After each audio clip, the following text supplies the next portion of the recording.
امام باقر علیہ الصلوۃ والسلام ارشاد فرماتے ہیں، اللہ صلی اللہ علیہ وسلم،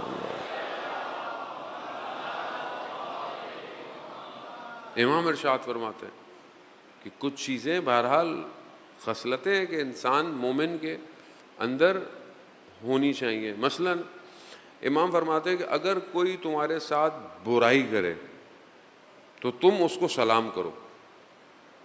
تمہیں کو برا بلا بولے تم اس کو کیا کرو؟ سلام کرو. یعنی کیا؟ یعنی تم سے کوئی غلط بیہیو کرتا ہے تم اس سے پازیٹیو رہو. اب یہ ایک سوسائٹی کا ایشو ہے. کیا ہم اس کو اپنی زندگی میں کرتے ہیں؟ ایک اور حدیث ہے امام جعفر صادق سے بھی ہے جو حدیث عنوان بصری ہے. صلوات بھیج دے محمد اللہم صلی علی محمد.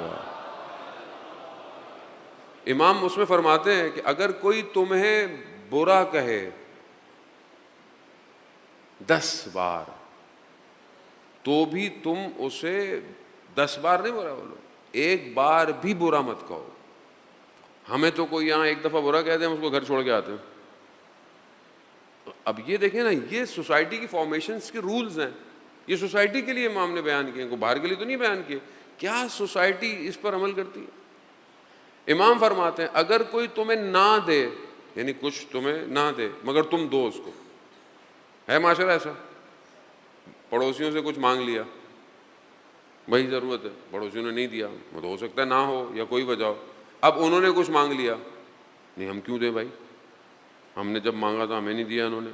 پانی بند کر دو ان کو، پانی نہیں دو، بھی بجلی نہیں دو ان کو، پانا تک نہیں کوئی ضرورت نہیں دینے کی، واپس نہیں دیں گے. معاشرہ رشتہ داروں میں آپ دیکھیں، ہم ان کے گھر گئے تھے، انہوں نے ہمارے لیے کیا کیا، ہمارے گھر آئے تھے ہم نے ان کے لیے کیا کیا. ہوتا ہے نا مقابلہ. وہ یہ کیا ہے؟ یہ کیا ہم سوسائٹی بنا رہے ہیں؟ ہم سوسائٹی ڈیزائن کر رہے ہیں؟ ہمارے ہی لوگ ہیں، ہم ہی لوگ ہیں، باہر سے نہیں ہے. جانے محترم میں باہر والوں کے لیے نہیں بول رہا، ہم اپنے لوگوں کے لیے. مولا کے حرم میں جا کر گریا کریں گے، دعائیں کریں گے، ذریعہ پکڑ پکڑ کے باہر نکلیں گے حرم سے. بہن بھائی ایک دوسرے کے دشمن ہیں. مجھے تعجب ہوتا ہے ان بہن بھائیوں پہ جو حضرت عباس کے روزے پہ جا کر گریا کرتے ہیں، دعائیں مانگتے ہیں، اور اپنے بہن بھائیوں کے ساتھ کیسے. سوسائٹی کی فارمیشن کیسے کر رہے ہیں مطلب ہم